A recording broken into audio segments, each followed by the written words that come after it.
money's broken. It should save value over time, and it doesn't. You can't have honest society from a dishonest money. You can't have good fruit from a bad tree. Every day you have a chance to opt into a system that doesn't steal from you and that can't be taken from you and doesn't inflate away from you. That is priceless. Your time and energy on earth are finite. Why would I trade my finite time for an infinite piece of paper? That makes no sense. That's a terrible trade. The only finite thing we have that's comparable to our time and energy is Bitcoin. The white paper gives the Bill of Rights and the Constitution, in essence, property rights to all 8 billion citizens. One of the great discoveries of all humanity. All right, Brandon Gentile, thanks for being on the show, man. John, thanks so much for having me. Absolute pleasure. Honored anytime someone asks me to come and talk and spew hot air about Bitcoin. Yeah, I'm excited to have you. I know you can talk about Bitcoin all day, every day, so I'm excited to get into it. So obviously at Brandon_Gentile on Twitter, and obviously hosts the Playable Characters Show on YouTube, which is an awesome show. Does tons of great interviews and Bitcoin content on there. So I gotta jump into it with the first question, Brandon, which is, what's your favorite thing about Bitcoin? My favorite thing about Bitcoin is that it completely changes your worldview on everything. It's probably my favorite thing, but it's a very broad thing. But it flips your paradigm on what you think is real. To be totally honest, and it changes. It changes how you see everything. I mean, just from the political perspective, obviously it changes. You start zooming out and realizing, oh, it's not red versus blue, it's the state versus you. It's collectivism versus individualism. You start realizing that this little world that you're kind of pinned inside of, and how the money controls your thinking for so many reasons. And we're beholden to this paycheck and we can't escape outside of it. Well, why is that? It's because the money's broken. The money that you've been saving, whether you're working at McDonald's or if you're a doctor somewhere, it should save that value over time, and it doesn't. So people can't get ahead. So no matter where they are, they're trying to become an investment advisor and do their own, day trading and stock, gambling and, fantasy sports and casinos and all these different things while they're doing their day job. And on and on and on. So you start realizing this rabbit hole that it goes down. Then you start realizing, oh, the money flows affect everything and the incentives. So now you're thinking of the scientists and all the experts out there and who's paying them off. And you start going down these rabbit holes of uncovering these layers of who is being controlled by this broken money, because we know the broken money, if it's sand slipping through your fingers, you're trying to find any way you can to get more of it because there's too much month at the end of your money. And so you don't have enough of it, and you're always trying to find more to pay rent. The bills keep going up, the food keeps getting getting higher, and you can't figure out a way. Eventually, every single person has that breaking point where they can't get ahead anymore, and now they're taking out debt. Their relationship falls apart, their family falls apart, they're getting divorced, they're taking on 2 jobs, 3 jobs, they get divorced because they're taking on 3 jobs, and they don't know. So you can see it starts infesting every part of life. That obviously affects every part of society now. And people are doing things, they kind of, you're in this little glass fishbowl, and then you realize eventually at some point in your life, you look back and you say, wow, what life am I living? What am I doing? Why was I fighting with all these people? Why did I break up these relationships? Why was I voting these certain ways? And I'm hoping that a lot of people eventually learn or realize why that is, but it's the money that's controlling a lot of those things. So Bitcoin's helped me realize all of that, and even more. It's got me closer to my faith, actually, in all these things, and learning like the 3 levels, which we can talk about more. But like the 3 levels to me are the political spectrum, which is where 99% of people live, and then the money changers or the puppeteers are like 1% of society lives there, and then a fraction of 1% live the good and evil spirits, which I think is the good and evil spirits, really fighting all day, every day, all day long, that control the money printers. And almost no one talks about that top level. We don't need to get into that level necessarily today. That's, maybe for a different time and place. But if you don't understand those 3 levels of society, it's going to make for a very hard time. Most people are stuck in that bottom level.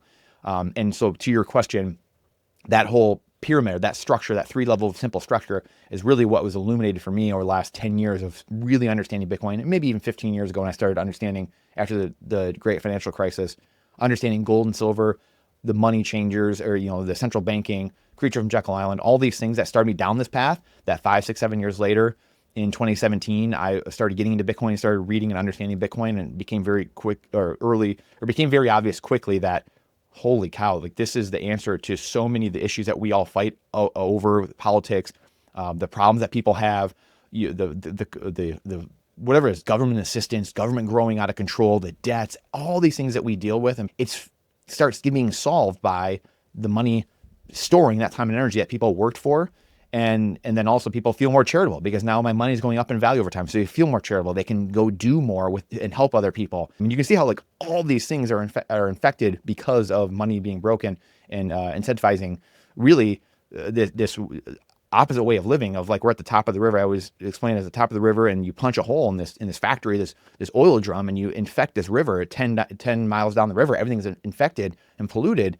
And we're trying to like, all these like the 15-year auto loan, the 50-year mortgage, all these things, which no matter what side does it, it's going to be either side that's doing it. It doesn't matter red versus blue. And this is that whole red versus blue. It's not that. It's actually the state versus you. We're all like skimmers trying to like clean the river out instead of just going to the source of the problem and correcting that source. You can't have honest society from a dishonest money, or you can't have good fruit from a bad tree. It was the same problem. We're dealing with all these things 10 miles down the street, these second, third order effects that just don't matter. They're not going to do anything. They just kick the can down the road, make the problems worse, quite honestly, a lot of times.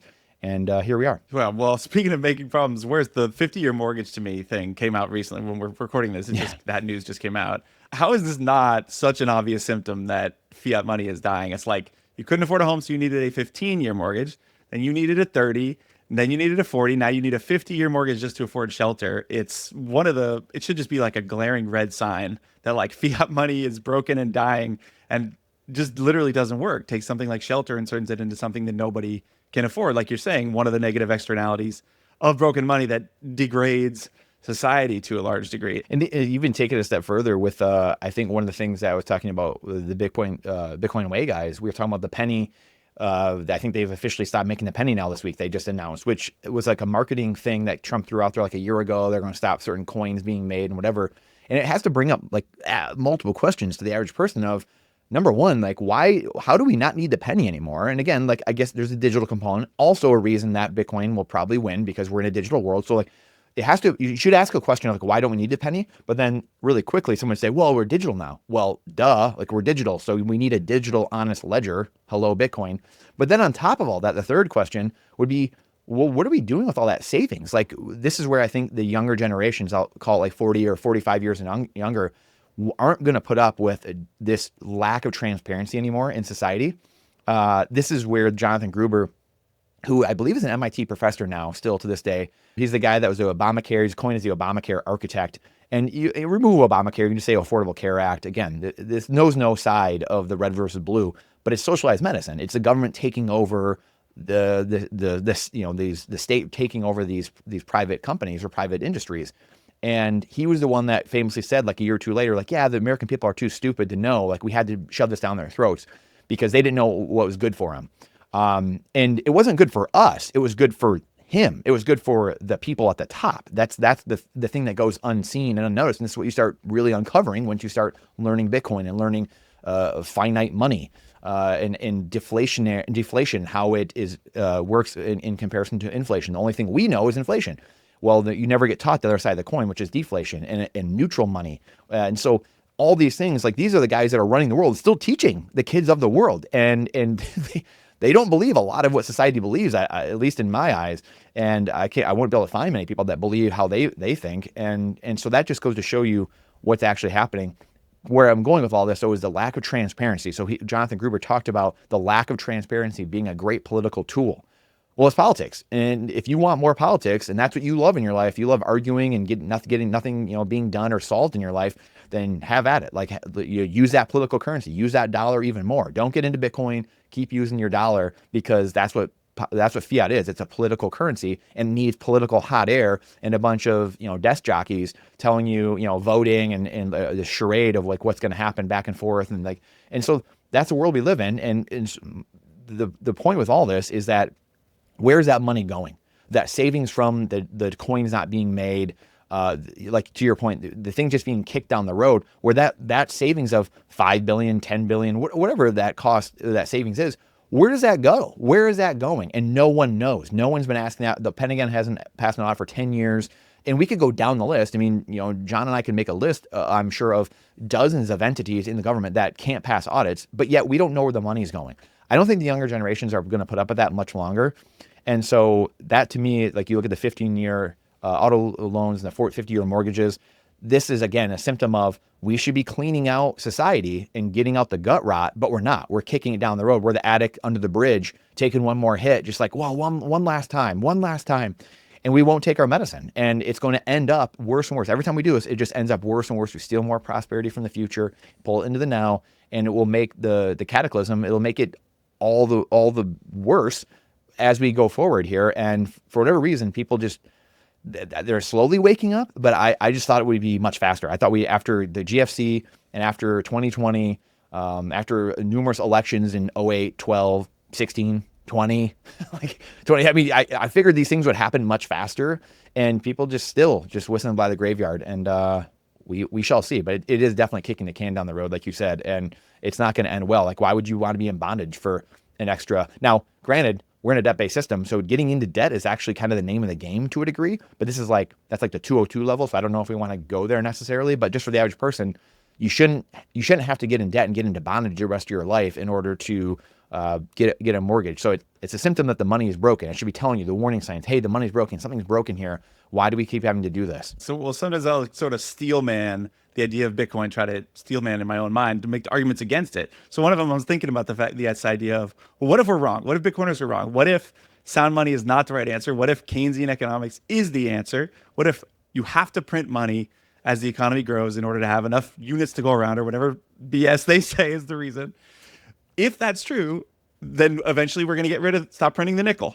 Eventually we're going to need a 60-year mortgage. Eventually we're going to need trillions of dollars worth of bailouts. Eventually we're going to need more stimulus. Eventually homes will be $2 million, on median average. It's like, it never ends. Like, that can't be the answer. Like, right. I'm like, do we really believe that that's the answer? That's going to keep going forever? And so you realize, okay, there's no way that's sustainable. So the only answer, like you're basically saying, is keep pulling the wool over our eyes to make sure we don't see it for as long as humanly possible.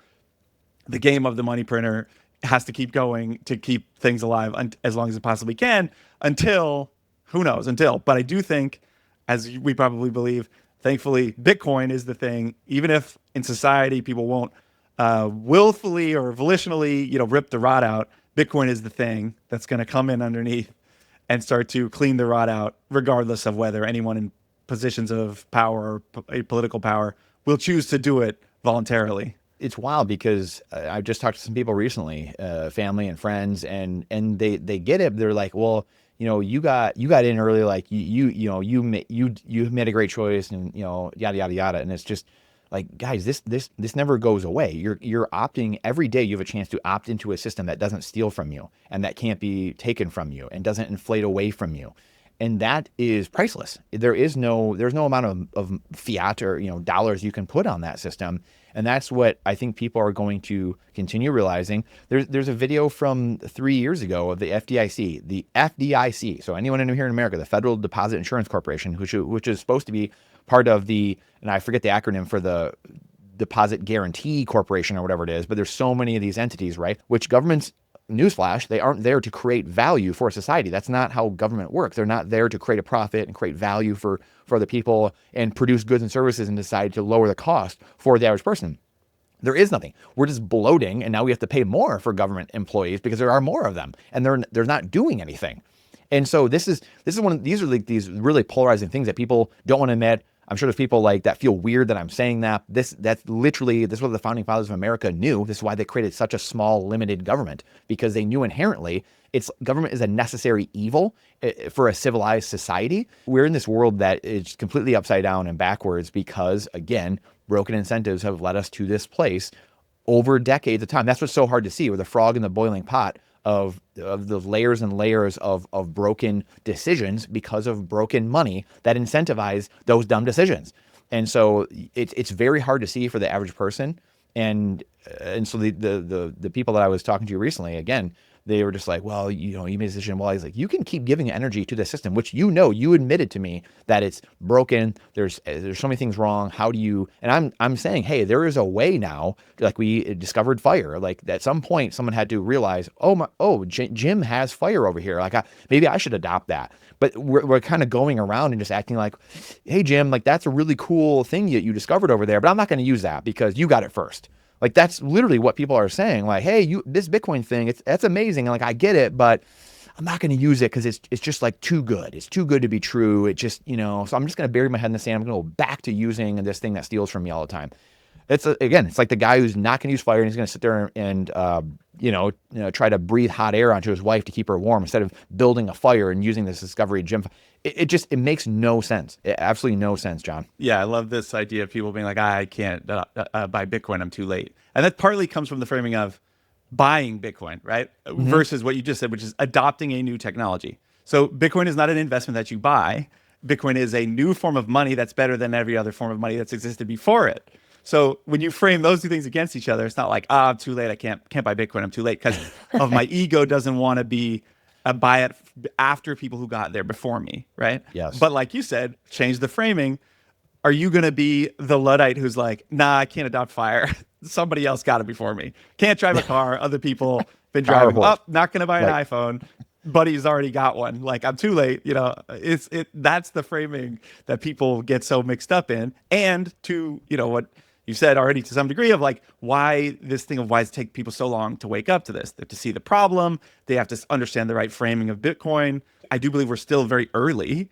I think you have said or have this idea, which I'd love to get into, of like the idea that when Bitcoin reaches, maybe 3% adoption or 3% sort of saturation, that 3% will carry Bitcoin to the rest of the world. Can you explain that a little bit? Do you even think we're at 3% yet? And then if we do get there, what do you think happens? Yeah, this is something I'm writing about, a writing book about actually. Yeah, and it's about this concept that we need 3% of just kind of historically you see over society that the irate, for people who might know the euphemism or like the irate minority, in order to pull the rest of society across the finish line. Because it's not going to be like 50% of the people adopt it or 100% of people adopt Bitcoin and they're just like, oh, this is amazing. This is brilliant.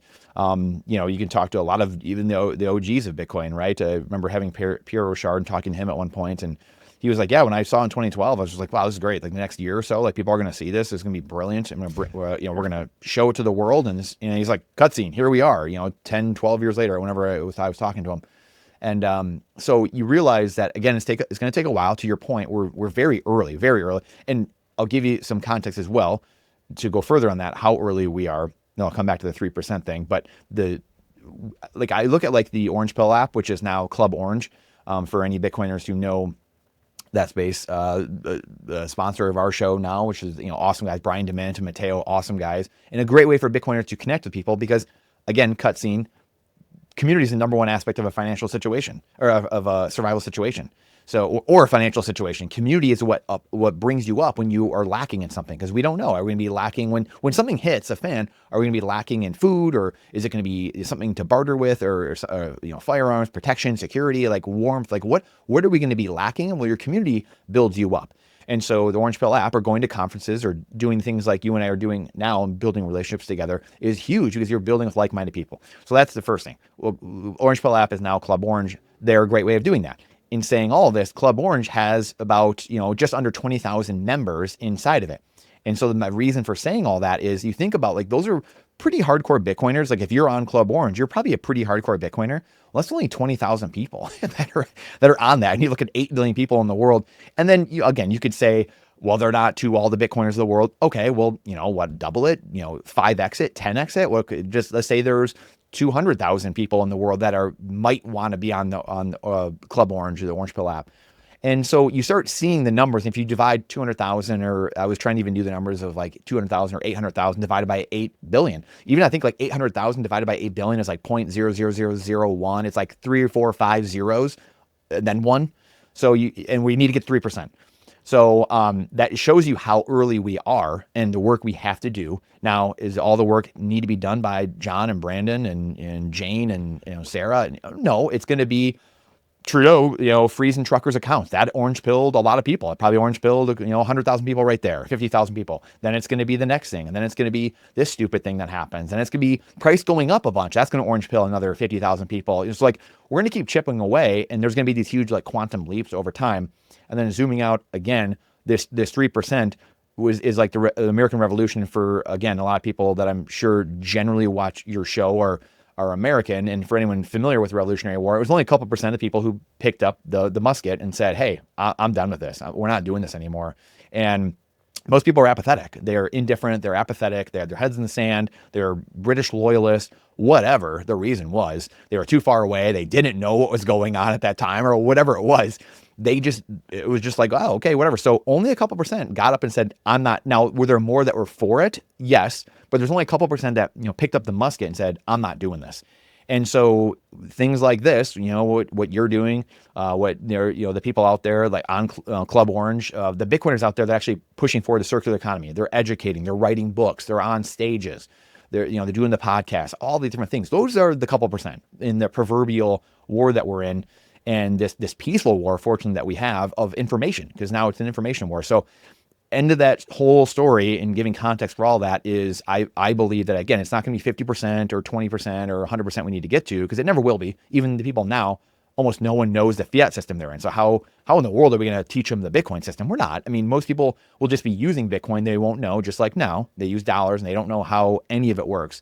And so it's going to be a couple percent, like the Steve Jobs, like a Steve Jobs or like these people that come and they create something, that product or the technology or the discovery, that time has come, and a couple percent of society, that social layer, drags everyone across the finish line. And that's why I think the context shifting, the Overton window shifting and lighting a fire under people, whether it's people inside that community. And I know again, some Bitcoiners shriek at that feeling of like being in community, but you have to be, there's the power in numbers, and you have to join and link arms with other people who are like-minded in order to pull society that direction. And then obviously there is a legit couple percent of people that we need to orange pill, light a fire under them to say, hey, this is what's going on here. Because this is how we all got in. This is how the fire was already lit in us, but then it was stoked by us stumbling upon Bitcoin somehow and realizing, oh my gosh, this is what humanity's been waiting for X, Y, and Z. We all came for kind of different reasons to a degree.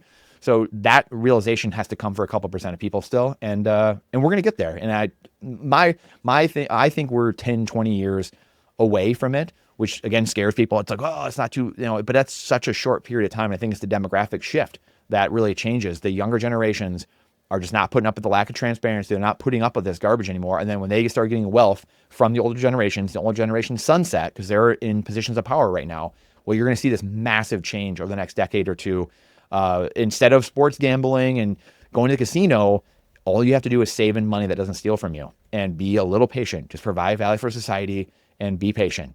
And then provide value for society and be patient and stack sats in a money that cannot be stolen from you. Let's say it again. It cannot be stolen from you in cold storage. When it's in cold storage, in your foundation, Passport Core or whatever.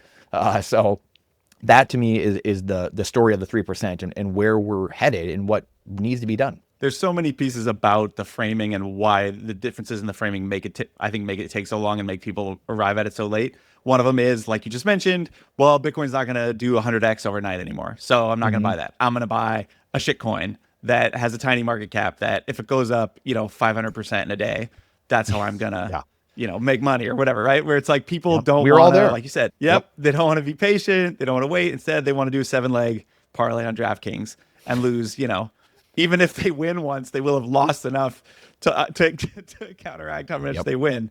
Versus, do I want to adopt a harder money that can't be debased, that can't be printed? That's the best form of money that's ever existed. Or do I want to be even later to that thing, right? Let more people get in before me. Because, like you said, I do agree. I think we're super early. I think the most generous estimate possible is that like 400 million people in the world have touched some form of crypto, not just Bitcoin, but crypto.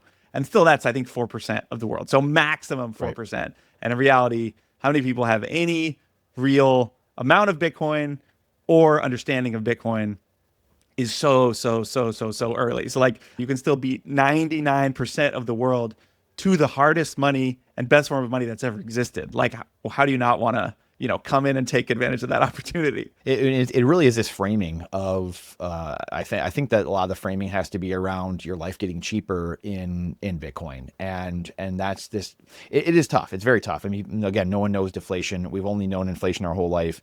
It's funny, like the last year or so, I'd say maybe a year or two, I've been saying to people that I think we're in a modern depression over the last 50 years since 1971, and that we're going to look back 100 years from now or 200 years, people will look back and say, wow, like they're in a depression.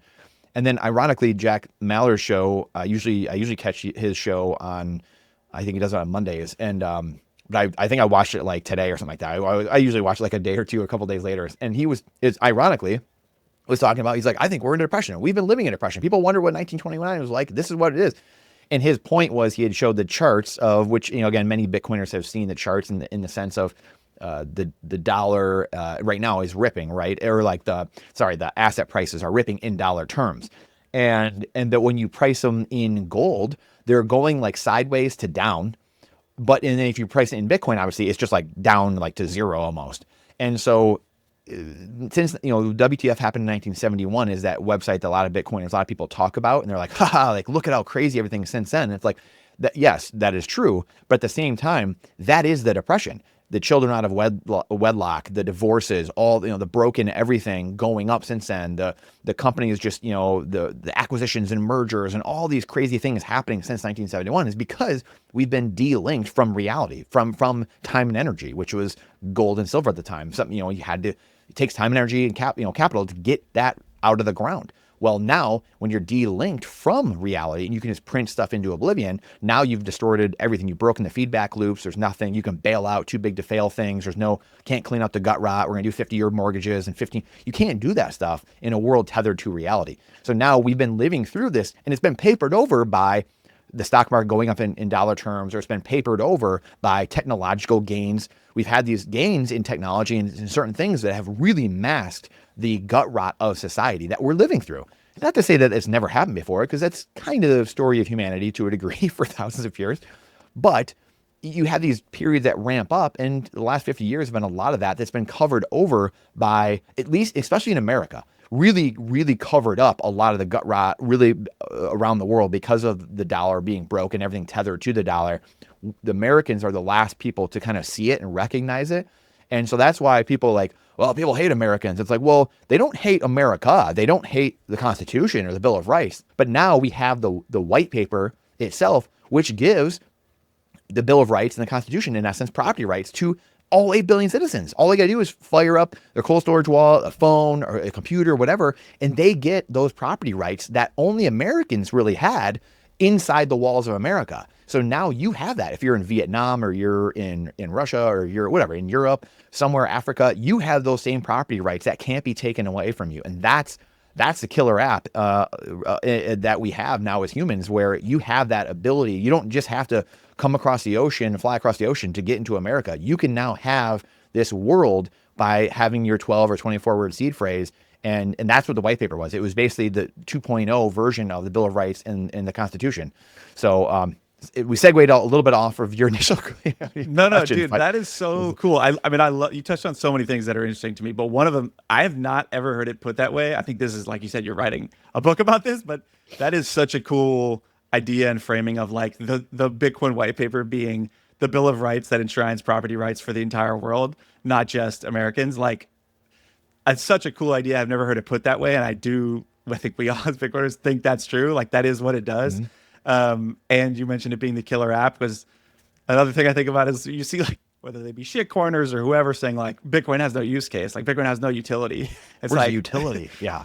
Right. Jeez. Well, if you zoom out from crypto shitcoin land and you can't meme, or you can't spawn meme coins on Bitcoin, so it has no utility except for its utility as money, which just so happens to be probably the technology with the greatest total addressable market in the world, because it's one side of every transaction and there's hundreds of trillions of dollars looking for store of wealth not being debased into the future. That being the total addressable market that Bitcoin as a technology addresses. So like the idea that Satoshi wrote this 9-page thing that enshrines that, the rights of that for the entire world, is just mind-boggling. And you mentioned like the idea that Americans sometimes are like some of the last to see it because we have essentially this dollar privilege, right? We have this money that works for the most part. So it's like, Bitcoin, who needs that? I have Venmo. It's like, okay, does every 8 billion people in the world have Venmo, that they have access to it, and they don't have to be worried about it being stopped and seized and frozen and stolen? Like, I don't think that it's just that simple for 8 billion people in the world, in the whole entire world. It's such a good point. And in Gladstein's book, again, Alex Gladstein, this is what Bitcoin does. You asked me in the beginning too, my favorite thing about Bitcoin. And again, I answered it in a way that kind of fits what I'm about to say, which is, you see that it's not red versus blue, it's a state versus you. Like an Eric Cason, Alex Gladstein, some of these guys that I've had the privilege to interview over the years and know and speak to, whatever. These guys were not people I would have considered friends 20 years ago. These were not people I would have got along with. We didn't come from the same side of the aisle, and we didn't see things the same way. Whatever it was, we grew up differently, whatever. Well, now 99% of the things we believe are the same, or 98% of the things, where before it was like 50% or 20% or 30%.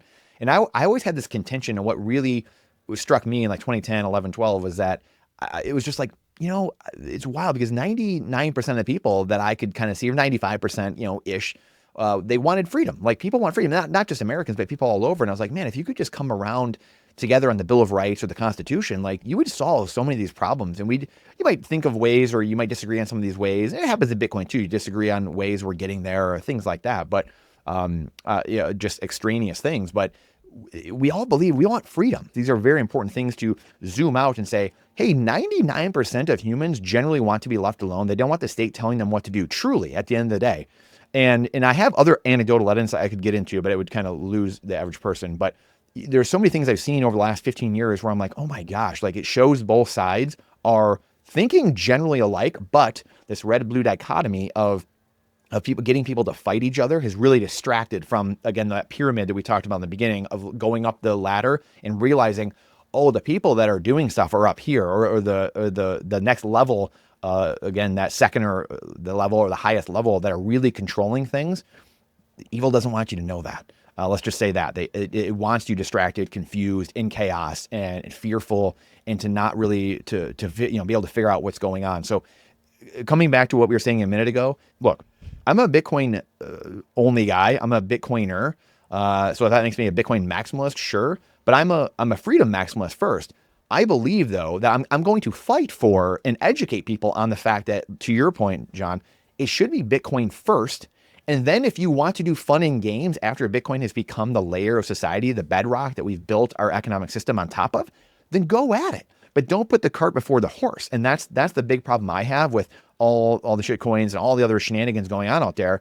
And it's because, again, like you said, people are learning, they're wading their way through pain, misery, loss, suffering, and like we all have had to do to some degree. And you wade through all that. And then some people get to the end of that maze sooner than the others.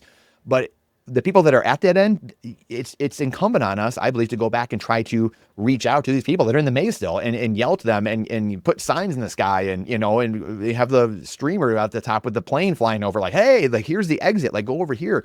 And then if you want to go do casinos and fantasy sports and you want to go do altcoin or whatever, like whatever shenanigans you want to do after Bitcoin is that bedrock of society that we've built the entire system on, then go ahead.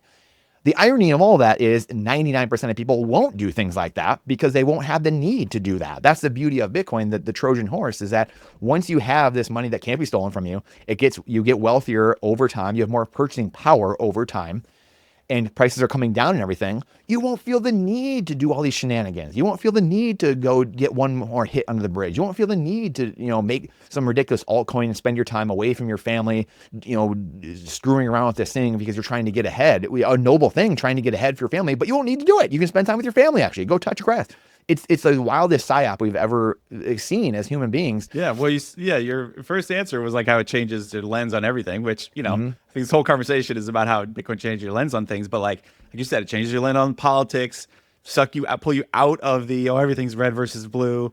I hate that side. They're the ones that are evil. Pull you out of, the gambling and the shitcoining and all the things that you're trying to do to get ahead in the fiat system and all the things that fiat system wants you to do. I think you wrote a piece on this a while back, and it's like one of the ideas that I think is the most fascinating. You touched on this earlier about the idea that if you measure, the stock market or things in gold or asset prices in gold, you see that's not actually going up. And I think there was a moment in gold's rip recently where I think the time period is maybe 24 years, gold actually outperformed the S&P over a period of the last 24 or 25 years. Like it officially passed it to where you would have just been better off buying a shiny yellow rock than you would have the top 500 most productive companies in the country, essentially, right? Like everybody working as hard as they possibly can to be more productive, create more value. And because of the money printing eroding the value of the dollar, this shiny yellow rock outperformed all of that productivity But you wrote a piece about the idea that if you hold Bitcoin, the whole entire world is working for you, right? Like you are the one who reaps the benefit of all that productivity. You mentioned deflation earlier. I mean, this is one of the ideas I'm most fascinated with, is the idea that not only do we not need inflation, we actually should be experiencing deflation, and we're not because of fiat money. But if we were, and if you hold Bitcoin, you are experiencing the deflation and gaining the productivity increase of the 500 companies, every company in the world working to make you benefit from all that productivity increase. It's fascinating because there was the jokes inside of Bitcoin too of like Michael Saylor's, gets Employee of the Month, or Jamie Dimon or whatever, right? And that's the beauty of a positive sum game. It's a closed network with infinite potential. It's always liken your time and energy on Earth are finite. Your time here, none of us know how long we have and when we're going to go, and we don't know when we're going to be here, and we don't know when we're going to leave, and so we make this trade. This is where like a Charlie Munger or Warren Buffett, like you would love to have been able to ask them some of these things in the sense of this trade, because an investor, especially a value investor, should get this. Like, why would I trade my finite time for an infinite piece of paper? That makes no sense. That's a terrible trade. And a very easy fundamental investor should be able to understand that trade.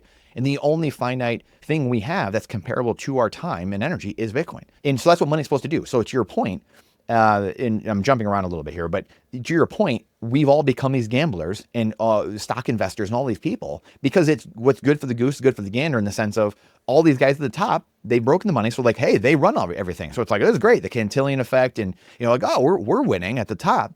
But the people down below, because the prices are getting more and more expensive, they're losing. The middle class and poor are getting crushed.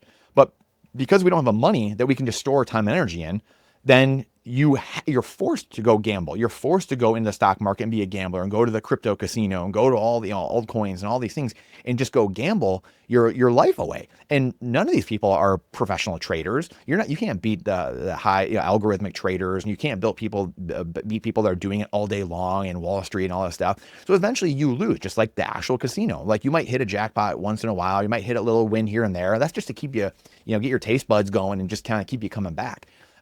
So this is the problem of not having a money you can store your finite time and energy in. So you want this container to store in. So it has to be a perfect trade. The perfect trade is finite for finite, not finite for infinite or infinite for finite. So you put your finite time and energy into a container with no leak, no inflationary leak in it, and then that can build up over time.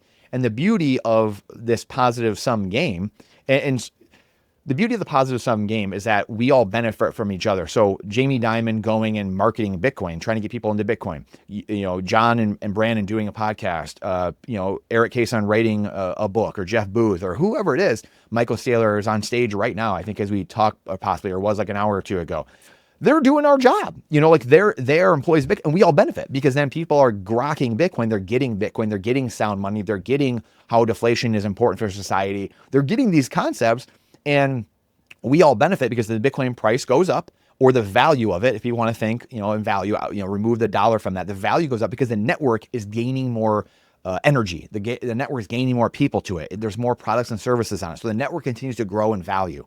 And then you get into Metcalfe's law and the value of a network, and as it grows. And this is why when you look at it, Bitcoin is in the log chart and not a linear chart just shows like these ups and downs. People get like, whoa, what the heck? When you look at it in a log chart view, then it looks like a network. It's a growing network of people coming to the network. The hash rate, the fundamentals, never been stronger, never been higher, more hash power coming to the network. So all these things keep growing, and it's underneath the surface, and people can't see what's going on. And so that's what confuses the average person. And someone like, again, not to say, the Charlie Mungers, the Warren Buffetts of the world, but just going back to this trade, this perfect trade, because again, at the end of the day, if you're putting your finite time and energy into an inflationary container, which would be a container or a bucket with a hole in it, which is inflation, and your time and energy is leaking out the side, you go work, you put your paycheck into this container, and it just leaks out at night while you're sleeping, and then you get up in the morning and you have to do it all over again, and then there's too much month at the end of your money, and you have to keep doing it. Well, guess what? We call that the rat race. That's the hamster wheel. And that average person never gets off that hamster wheel. They keep making this trade finite for infinite. And so then they don't get why, and then they're getting mad, right? Then you get mad, and you're like, well, the system's not fair. We need socialism. Well, the system's not fair. We need Mondami or Barack Obama or whoever. We need Donald Trump to come in and give us free stuff and cancel our student loan debt, or Joe Biden or whoever it is, right? We need these people to give us cancel our student loans. We need them to do 15-year mortgage and auto loans and blah blah blah. That's why this happens. And so once you can get off that hamster wheel and you start to, like you said earlier, you start saving in Bitcoin and you start getting wealthier over time, you can slowly remove yourself from that hamster wheel. Or I always give the Titanic analogy of, once you're off the Titanic and you start backing away, then it's easy to see the ship's going down. But if you're still on the Titanic, all you've been told is, this thing's not going down, guys. It's totally fine. The band's still playing. And you're just shuffling deck chairs, and we're voting for a new captain, maybe, which is the politics game. We're voting for a new captain. Like, why'd we slow down? This is ridiculous. Like, can we get someone else to run the ship? And once the people in the lifeboat are yelling, and you can hear these faint little voices in the dark water, and they're yelling, like, get off the ship, it's going down.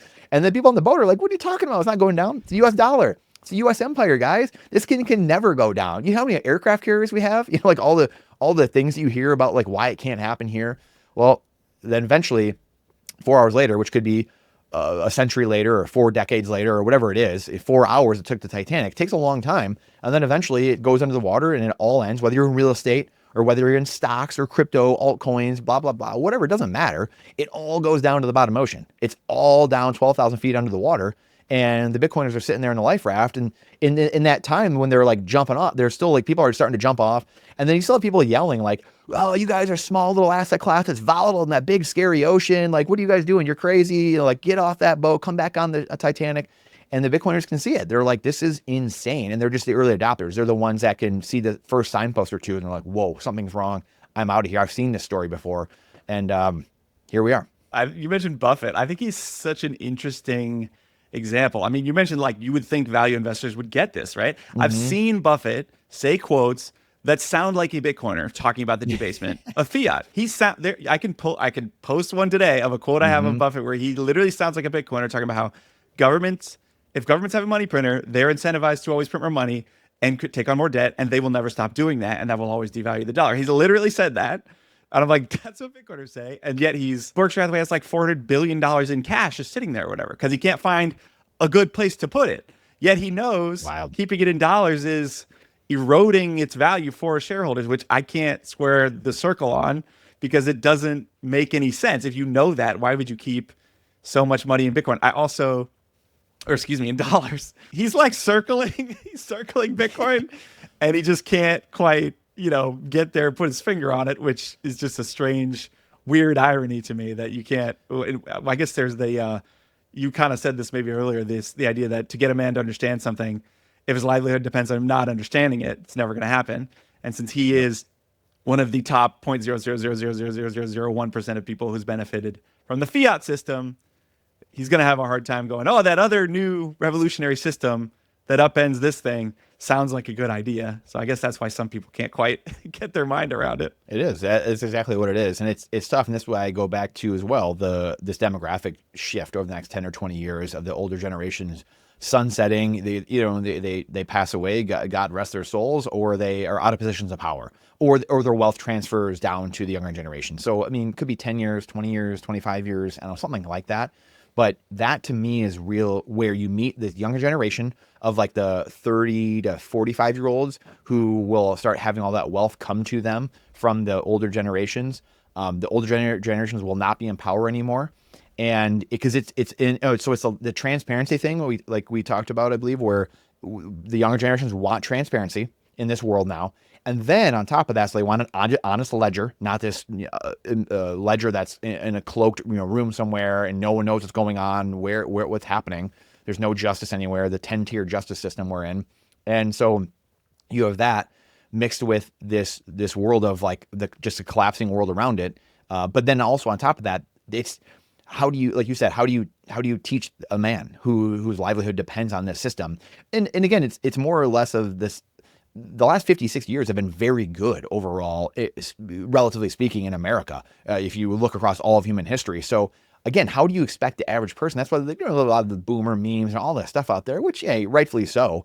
But at the same time, again, I have empathy for these because it's like, I don't know, they grew up in that system. It's like there's not much they could do. It's probably the people really before them, probably like the people that are 80 and up, 100, maybe the people that aren't here anymore that voted in a lot of this crap. It was like the FDR, like we're going to start doing socialized, whatever, the new contract, the New Deal, like all these things that started, the Federal Reserve 112 years ago, like all these things that started us going along this path. And so it's people that are way before us. And then, yes, the boomers lived in a time that was very good. So there's not a lot of humility there. There's a lot of ego in the sense of unearned entitlement, which, again, natural. We're humans. And you just think like, okay, my shit don't stink. And like, look, I've got $2 million net worth or 1.2 or a $5 million net worth. And like, things are good. Or to Buffett, like I'm worth 200 billion. Why would I go look for a new system? That doesn't make sense. And then they just shout down at everyone else like, hey, just work harder, dumbass. Like, it's just a different world, unfortunately, because we're at the end of my dad had even said this recently or in the last year or two. He was like, man, it's like, it really is crazy. And he's a big history buff. And that's why I am the way I am and grew up. And he was just like, you read about this stuff all the time in history books. But he's like, it's wild that we actually have to live through it. And it's hard for humans to realize we are going through this, to the point that we talked about Bitcoin being this discovery, this invention, all these inventions or technologies put together, a protocol, discovering fire. Like at some point, it's okay to accept the fact that we were alive during one of the greatest discoveries of all humanity. Fire, whatever, people printing press, the wheel, all these things people throw out. It's okay to say, yes, I'm worthy of that. And I think there's a lot of that, like almost guilt associated with it in a way. Like that's kind of where we find ourselves. And that's where the whole Bitcoiner thing comes in of like on the lifeboat, we've got a lifeboat now. And these people are all stranded in the ocean, just getting knocked around. The Titanic has gone down, maybe we can say at this point. And most people just don't know yet. They're not accepting of it. And it's just like, guys, get in the boat. And they're freezing and they're just getting knocked around. They're getting exhaustion. We can see it show up in civil unrest. And that's going to happen more. Unfortunately, I've been saying that for 10, 15, 20 years. Like this is going to get worse before it gets better. And you hate saying it, but you're right, which really sucks. And it's just like, hey, can we do something here? Can we fix this? But I don't know, man.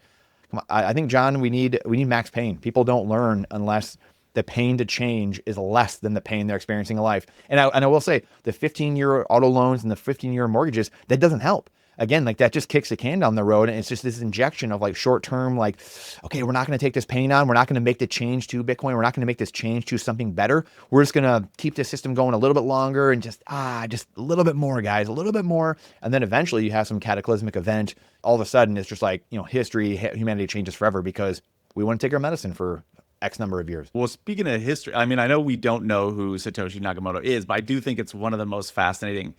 Like when you study him, they, whoever, whatever, right?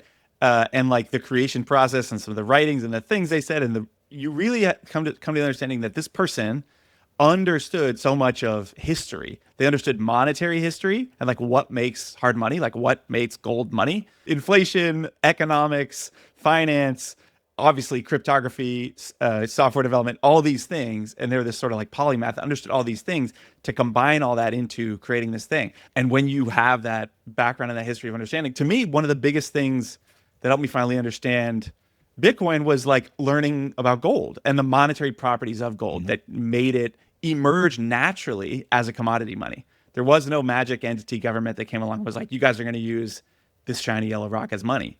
It had emergent properties that allowed it to compete in the free market of monies against other monies and defeat them because it was better at storing value for specific reasons.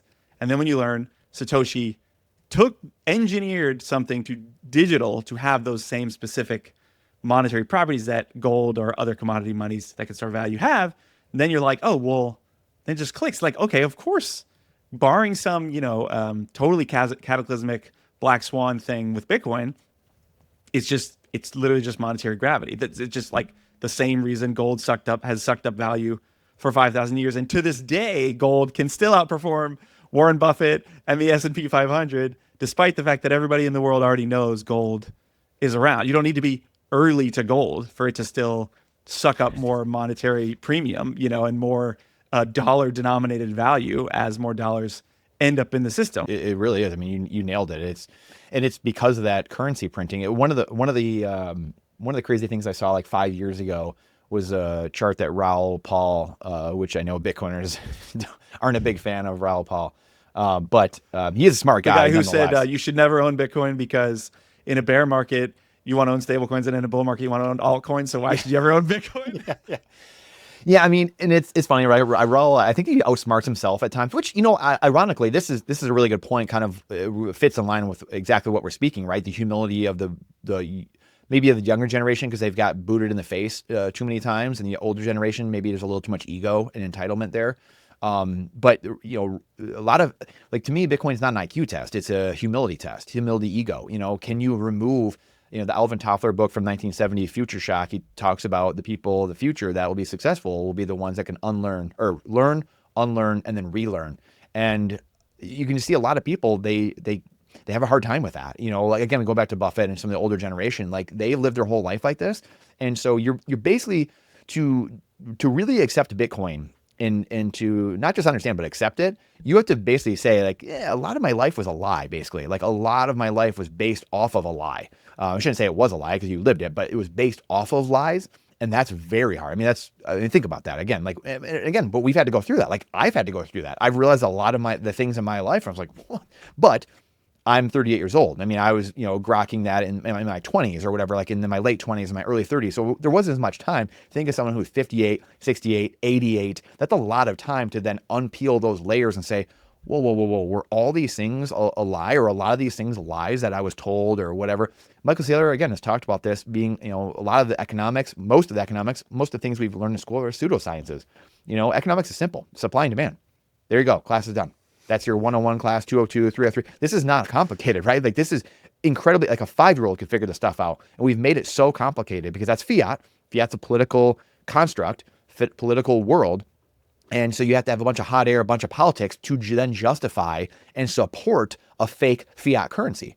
And so, and you talked about this earlier too, money was around before governments, and money will be here after governments. And to your point, that should be a wake-up call to the average person. Like, governments aren't here. They don't give us money. They only take money from us. They aren't the genesis of money. I mean, and again, our generations think that government can just print currency. And to your point earlier as well, if we would have figured out Keynesianism, like, if we could just print $1 trillion for every person, that would have solved homelessness and hunger and all these things, then we would have done it. It would have worked.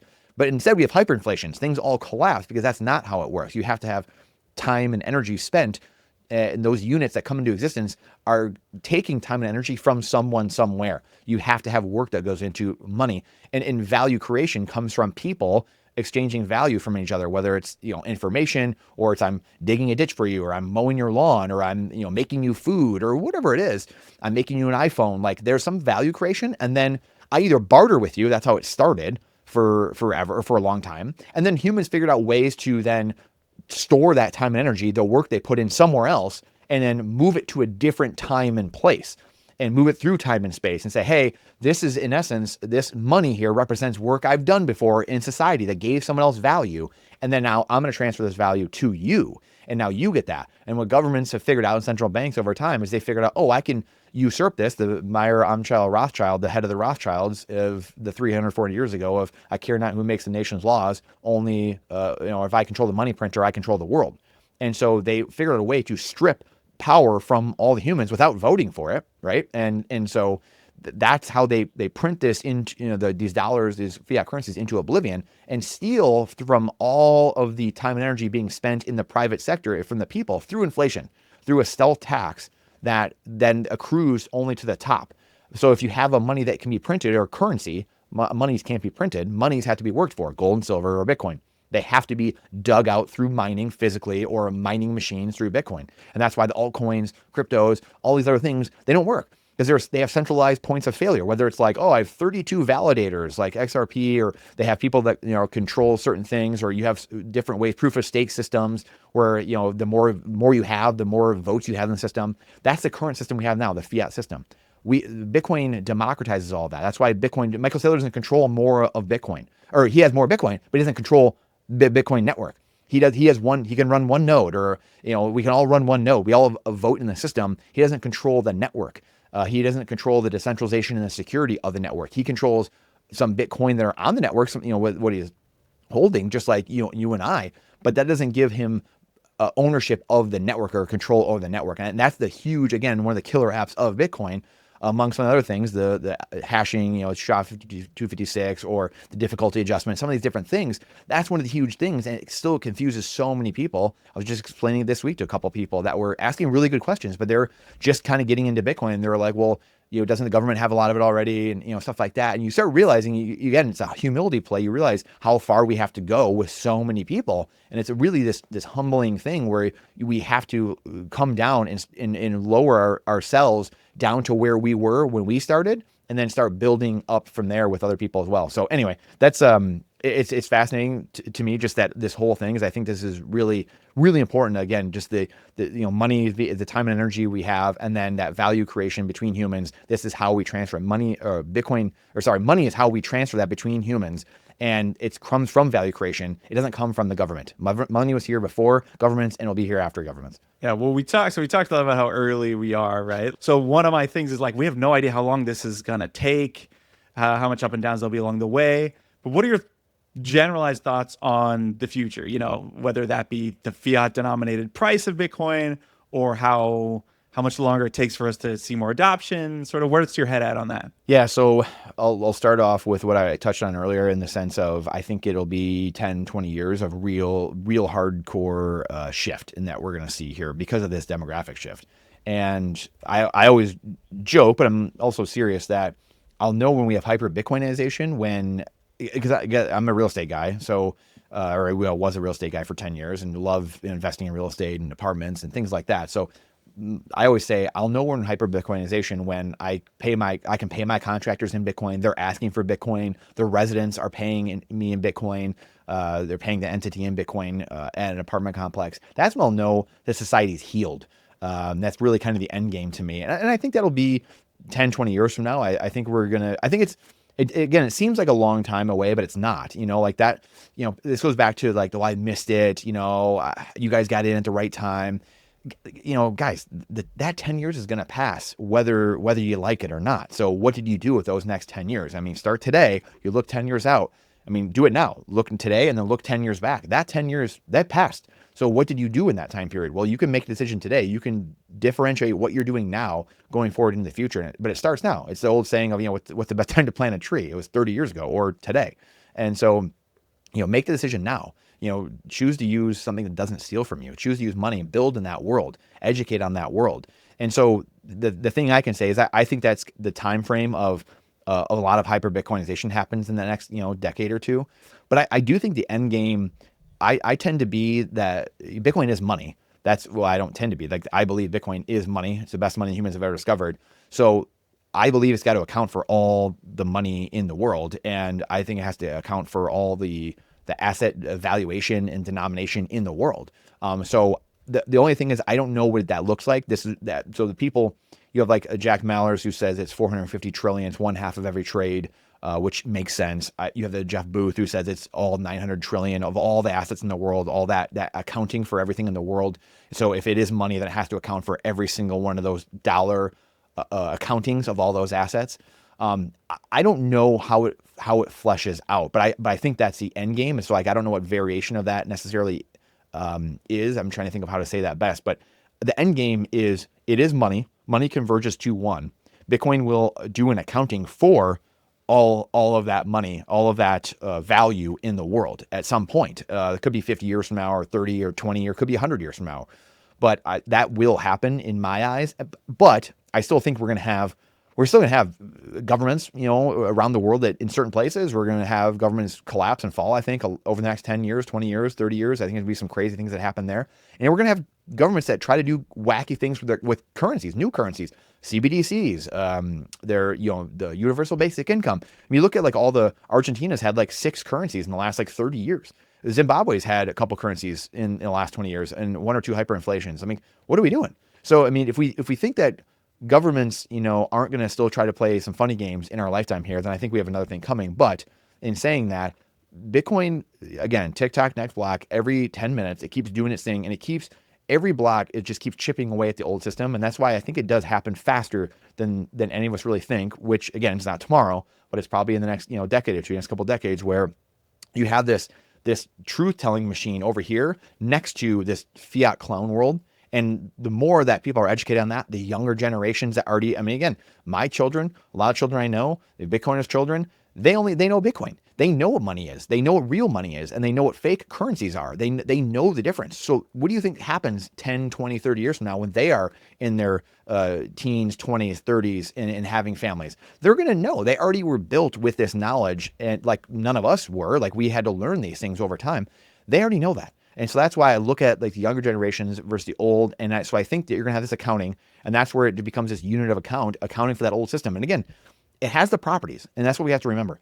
It has all the properties to last for thousands of years and to continue. It's anti-fragile. All these things can happen. Therefore, if we know this thing is going to exist, then it has to account for these other things. And that's where like the altcoin crowd and the gold bugs and fiat maxis, all these people, well, they want to argue with you.